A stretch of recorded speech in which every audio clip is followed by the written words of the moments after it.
Hi, everyone. It has been a really long time since I've taken the opportunity to make a video for YouTube, a longer video, because I just felt like I didn't have anything different or useful that I wanted to add to the conversation about the things that I had been talking about and involved in for years, which, were notebooks and planners and personal writing, journaling.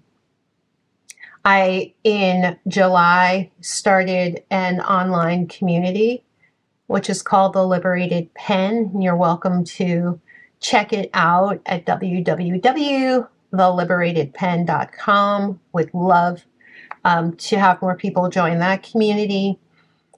I started that community in July 2024, this year, and it's called The Liberated Pen because I was feeling so choked and so oppressed and just so conflicted about my experiences and my activities surrounding my writing, and how I had somehow become unfree, unliberated, and wanted to get that back, because for my entire life, writing had been my out, my way of coping with, the difficult times that I went through in my life growing up and into adulthood. And then for the earlier part of my professional life, I really used my planner for keeping on top of the things that I had to do professionally and the goals that I wanted to meet in my personal life. And so it was very straightforward. There would have been nothing to talk about. And I honestly don't really think that there is that much to talk about now. I think that social media, with which I have a very, very conflicted relationship, has ushered in this era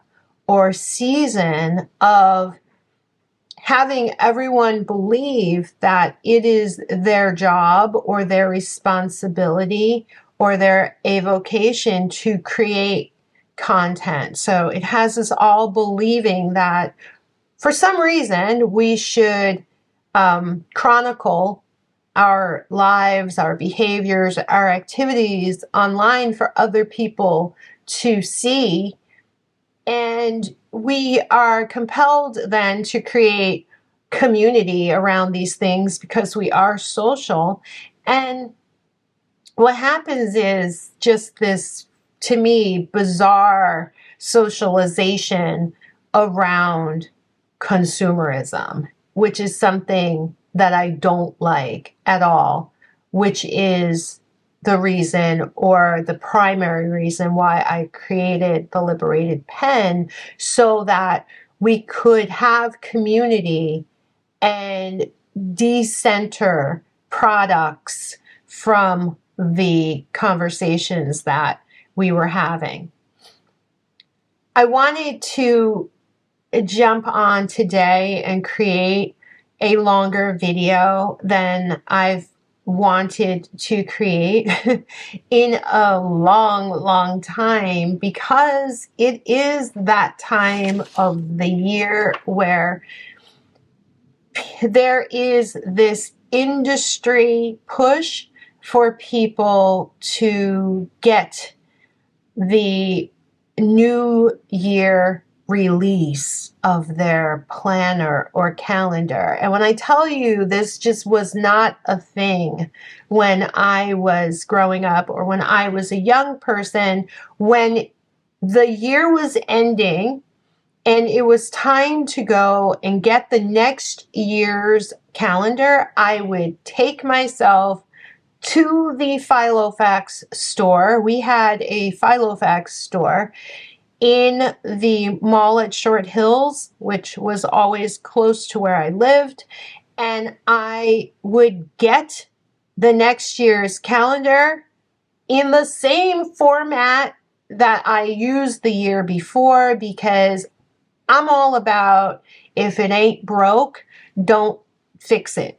All right. So I didn't make any changes. If I needed paper to write on, note paper, I got some.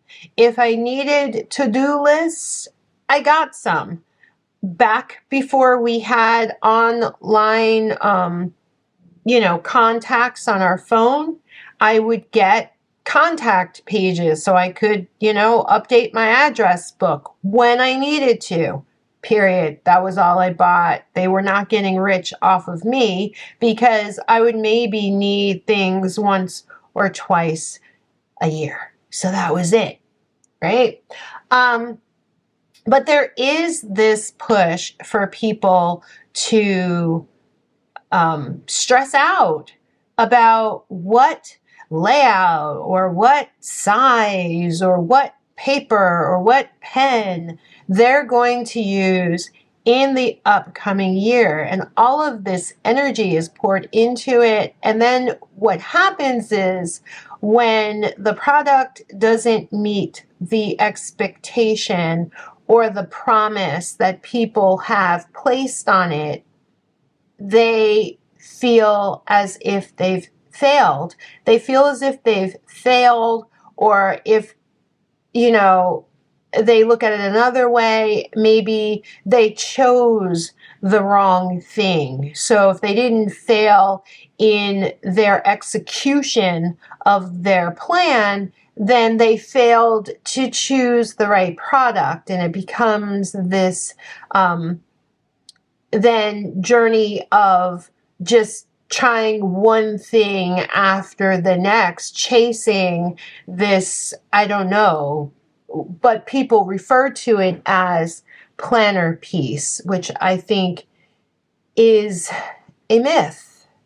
I think that the peace that comes from writing, that comes from using analog tools to either chronicle your life or journal to process things, or put things on a calendar or a planner.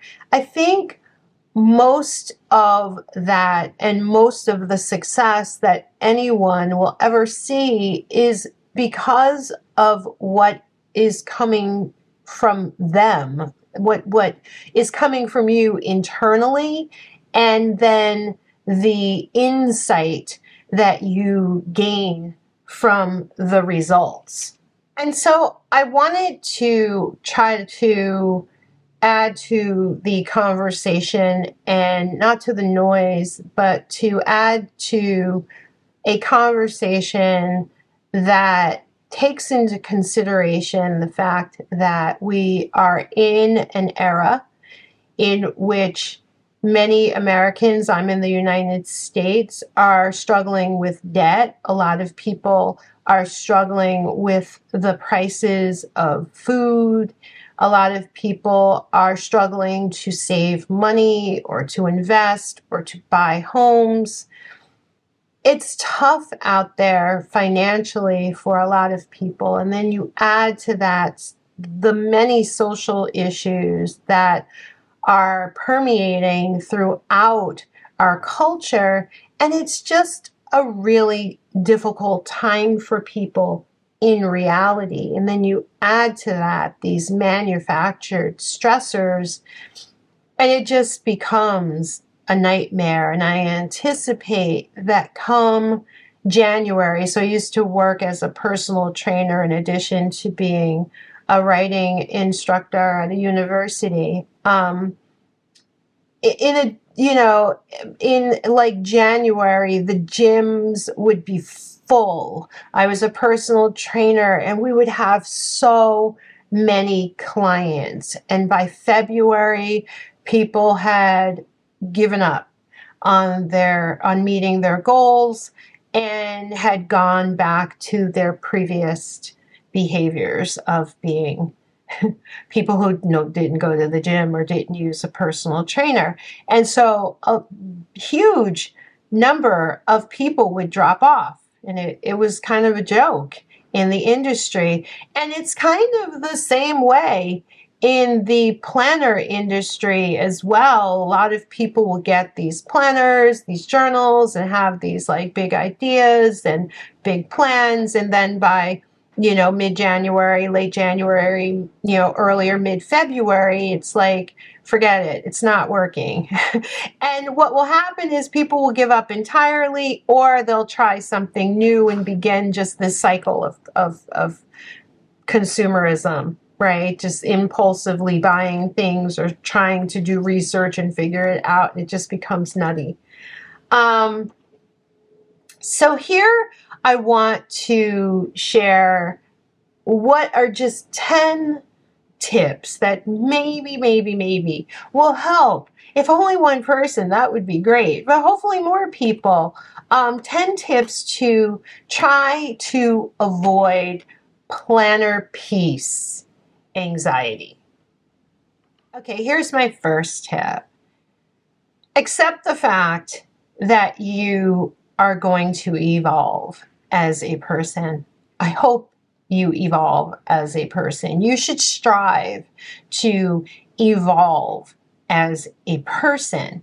And that evolution can happen at any time. Like the timeline of evolution in our lives is just, it should be organic. And so we're going to grow.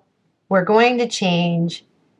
Situations change, external forces oftentimes create change, and then there are just internal forces where we evolve. And so finding something that works for you today doesn't mean that you're going to find something that works for you for all of eternity. I went to different size planners and notebooks when I had kids, for instance, because I had to carry a diaper bag, or I had to carry a handbag with, mostly their stuff in it for a long time, or I would end up carrying whatever it was that they brought with them, so I would carry less stuff myself. And for a while, I moved into something a lot smaller just because the demands on my time and my physical, energy and carrying capacity had changed. And, that was something I maybe could not have foreseen. And I just went with it organically. It wasn't a huge thought process. It was like, oh, my bag is heavy now. Let me go get something lighter. And I moved into something lighter, and that was it, right? And so we change throughout life. We change throughout the year, and so will your planner.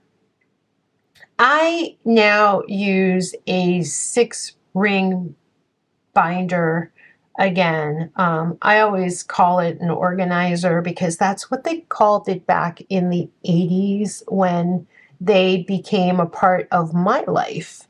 I had a Filofax back in the late 80s and 90s when I first started working as a professional. I think I got it, for myself when I graduated from college and got my first real job.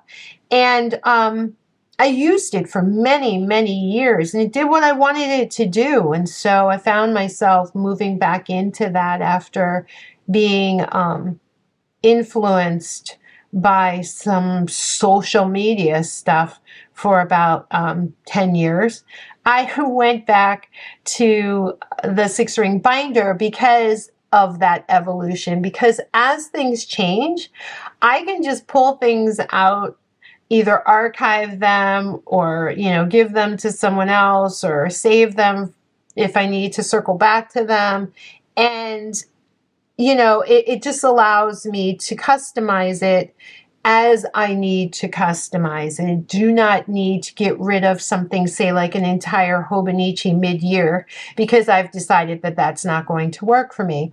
And so I use my organizer, planner, whatever you want to call it, agenda, and it works, right? And it allows me, like I said, to change when I need to change. It's really simple. So, the first tip was to accept evolution, accept change, and the second tip would be to start where you are. For 2025, the only thing I did was get a new calendar. That is it, right? I got a new calendar. So I have my 2024 week on one page diary. And for the upcoming year, I have let me see if I can get to it, my 2025 personal size, 1 week to a page calendar. I did order this one personalized because Filofax had started putting this weird QR code thing on every page so that you could like, I don't even know, I think track something online. Anyway, it was just taking up too much space because I use this just, week to a page. So I don't have a lot of space to waste, and that was just wasteful to me, and that was making me crazy. So I got rid of that. And so, yeah, that's the only thing I bought for 2025. So start where you are, and then you're not trying to figure out what you need, 6 months from now. Between December 31st and January 1st in my life, the only thing that changes is the date. Like, I'm not going to change anything else. I am on a continuum the entirety of my life. My planner is imperfect. Look, I didn't even start 2025 yet, but because I carry this around everywhere, I should say, I spill things, and I probably had it in my handbag and had my handbag open and spilled coffee on it, because I can see coffee stains, and it's not even January 1st yet. So it already has coffee on it. I don't care, right? What difference does it make that it has coffee on it? It makes no difference whatsoever. I use a lot of Post-it notes. Post-it notes are my friend, and they should be everybody's friend. I don't even know why people strive for perfection. There's some things I don't need to keep forever, and I write them on Post-it notes. My planner is not a display piece. It is a tool that I use to get through my life. I used to rely on my planner for everything, and including my calendar. And then as we started using digital calendars, I found those to be a lot more useful for me because I can set alarms. And these days, perhaps because I'm menopausal, I don't know, but it could be written in a calendar, and it could be in my digital calendar, and it's still not going to happen unless an alarm goes off and reminds me that it needs to happen. And so I still use a digital calendar because I need those notifications, but these days I found that I need to also know what's happening throughout the entire day, like before the day starts, so that I can just set the pace of the day and get my priorities straight. And so I need to, manage my day. I need to be aware of any impending deadlines, any appointments that I have. And I also need to track everything that I need to do. And so my planner system is so simple. I have my calendar, I have to-do pages, I have note paper, and that is it. So there are those three sections: calendar, to-do pages, note paper. And then there's a fourth section in which I have my cards, right? So I have a thing where I like business cards, so I'll keep some of those.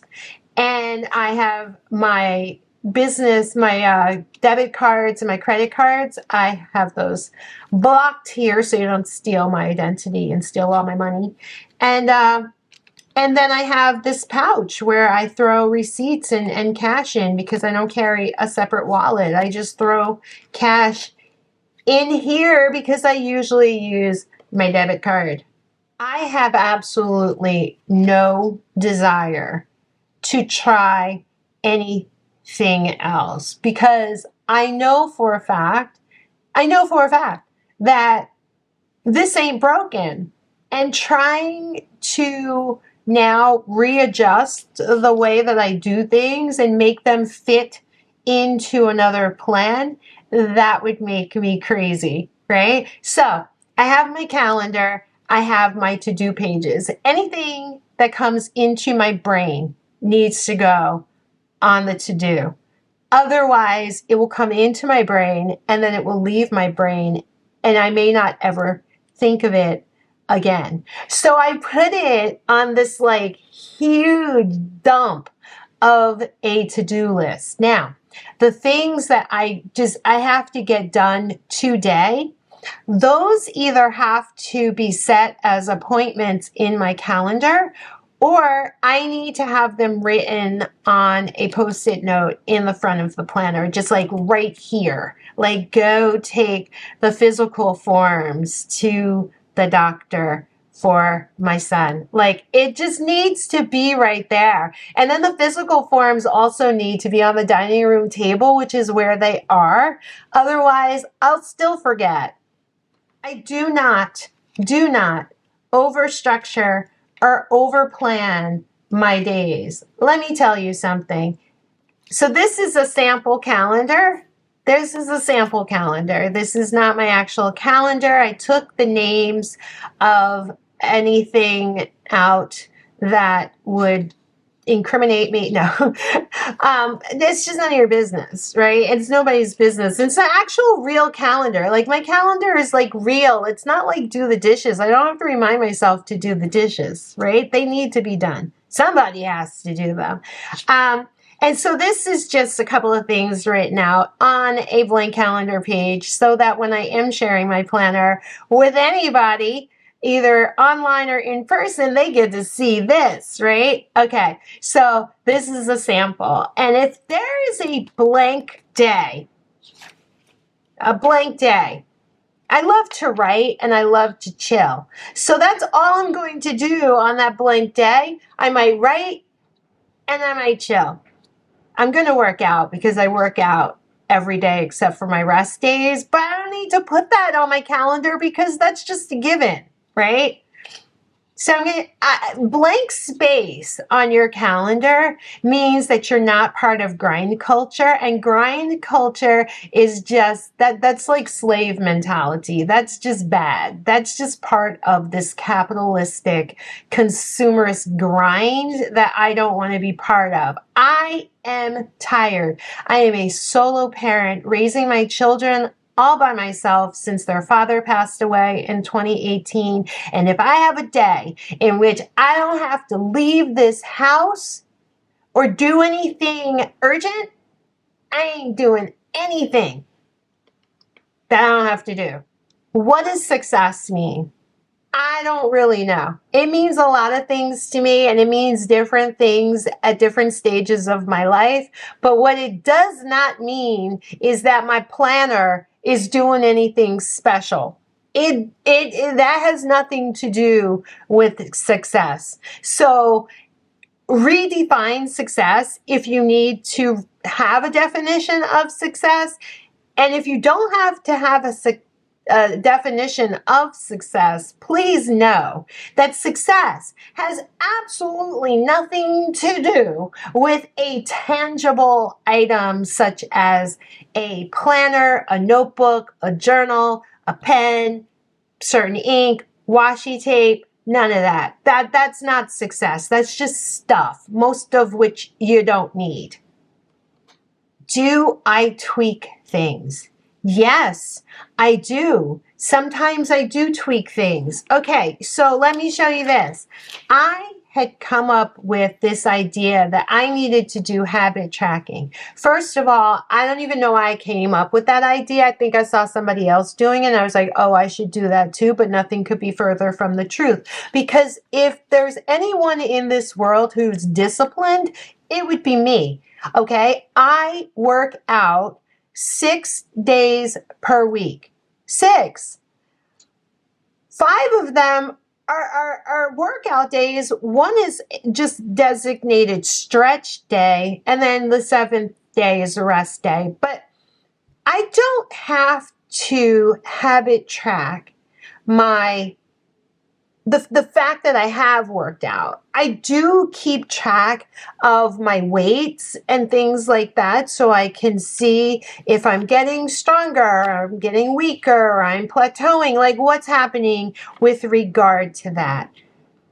But I saw a habit tracker and I saw 1 hour later. All right, sorry about that. My battery died. This is like the longest video ever. Okay, but I thought I needed to keep a habit tracker. I don't know why. So I kept it in one of these envelopes, right? And I would pull it out and I would track. And like the first 2 days, I pulled it out on that day. And then after that, 4 days would pass and I would have to pull it out and try to remember, did I actually mind my business, drink water, mind my business on every day? When did I write? When did I do business development? I always worked out, so I would just go across with the purple one and I'd fill that in. The rest, especially drinking water, like I do drink a lot of water. Did I drink like as much as I should have on Tuesday? I didn't know. So I was just randomly making patterns. And I was like, this is completely ridiculous. So I took it out.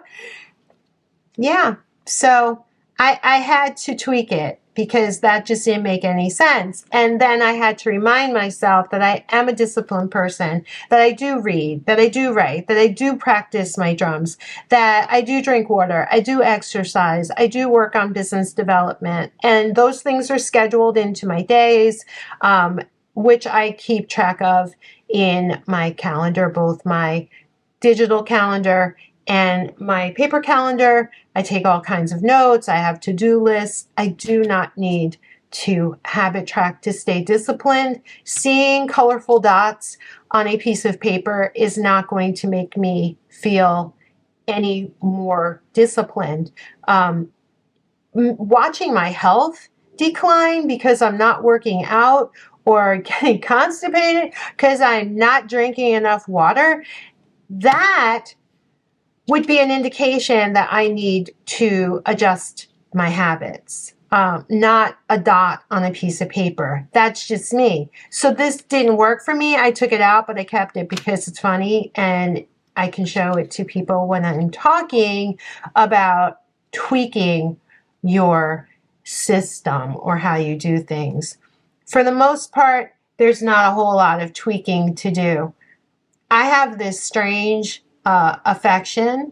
affinity, whatever, I like sticker bombing. So, like when we're in Manhattan, we live close to New York. When we go to New York City and there's like graffiti in the form of stickers all over, say, like a lamppost or something like that, I actually stop and take a picture of it because I like sticker bombs and like sticker slapping, I think they call it.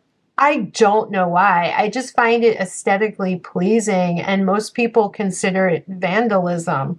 But I'm out there taking photographs of it. I also like the stickers that my students will put on their computers or water bottles. So I keep these quotes. I keep pictures of my sons. There's some stickers that I like so much, I don't want to peel the back of them off yet, but they're like great stickers. So I keep them in pockets. I love, there's no pressure involved. I don't really care. These could stay in here for like the next 6 months or a year. It wouldn't make a bit of difference to me. A focus on joy, I think, in life, but for me, part of that is simplicity. So, yeah, I do tweak it, but I'm not focused on perfection. I'm not focused on pretty much anything that has to do with my planner, other than the fact that it's helping me in the way that it needs to help me. Um, but when I open it up, I do like to see a picture of me and my kiddos, who are now both taller than me. In fact, I think this guy grew even more. This guy's probably finished growing. He's 6'1". He's 6 feet. He might be 6'1.5". They're both taller than me, and for some reason, I look like I'm the same size, but I'm only 5'8.5", 5'9", so he's leaning into me or doing something that makes him look short because this was taken over the summer.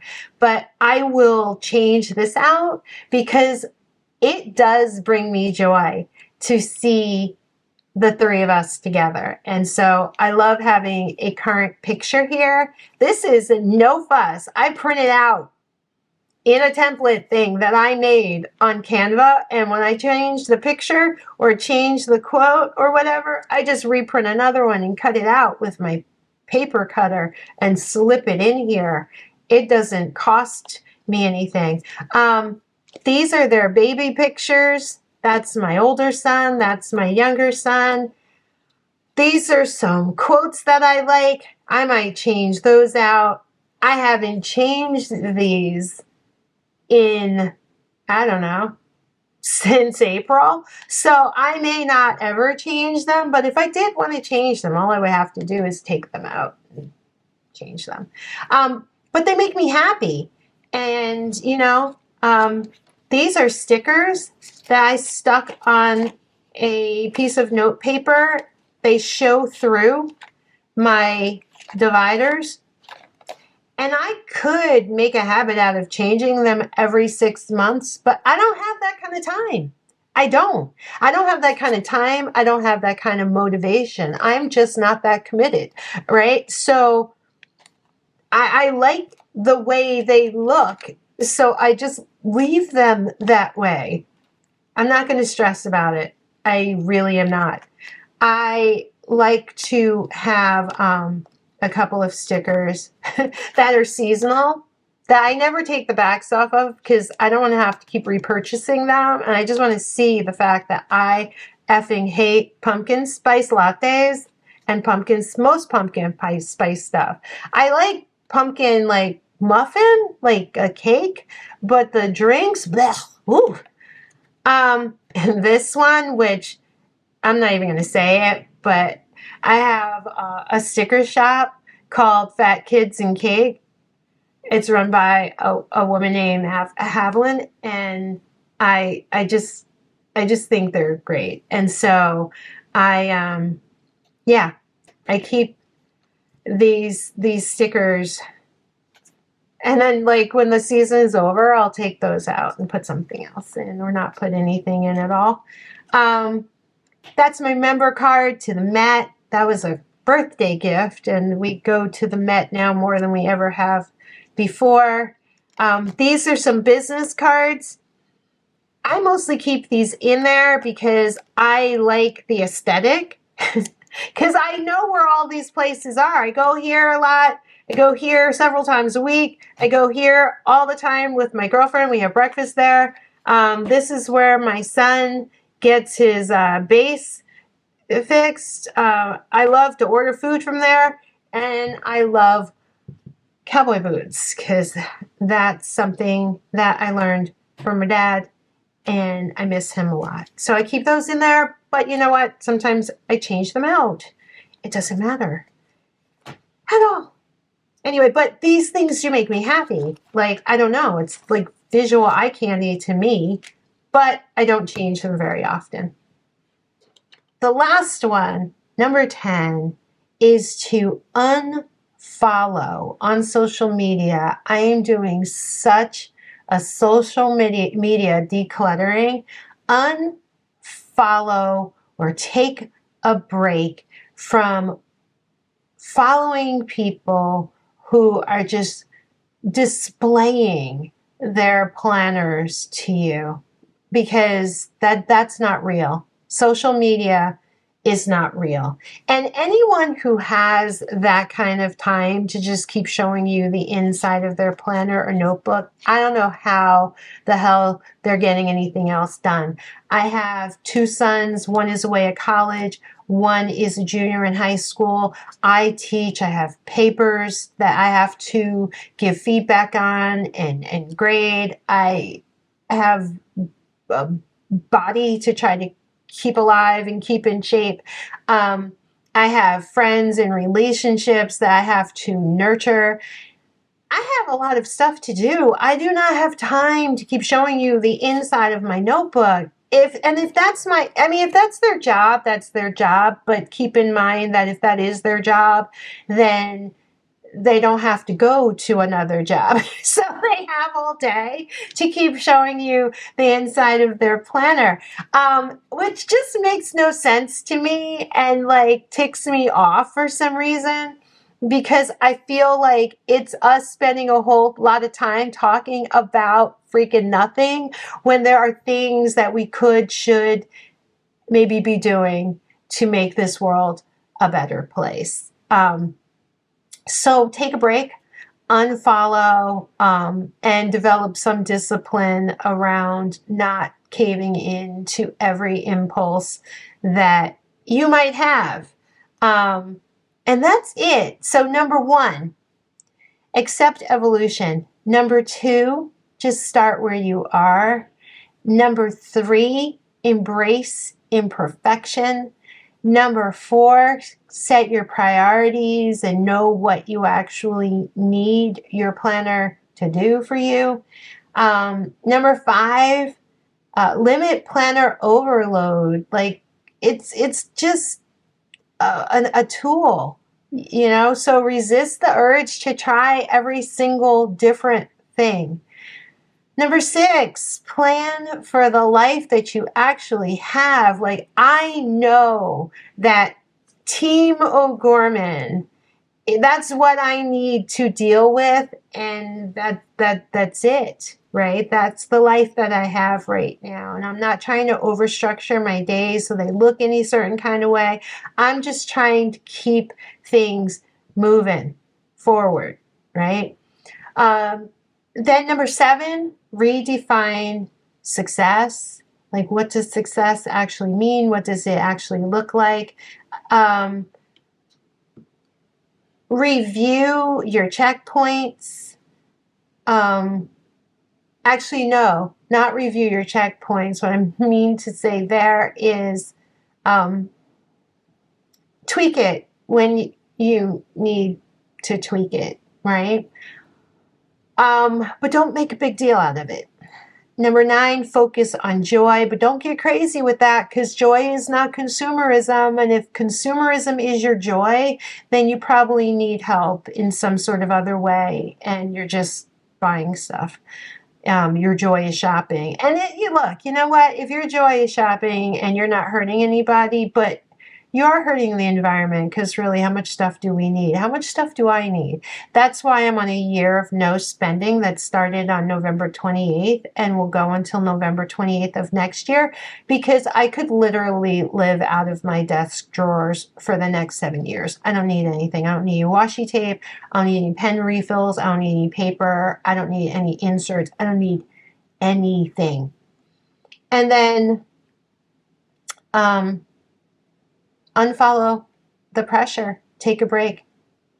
Take a break, right? And if you're looking at this and you're saying, oh my God, she's talking about consumerism and she is using a Louis Vuitton planner, I get it. Yeah, that is kind of outrageous. What can I say about that? Well, I did buy it on consignment. It is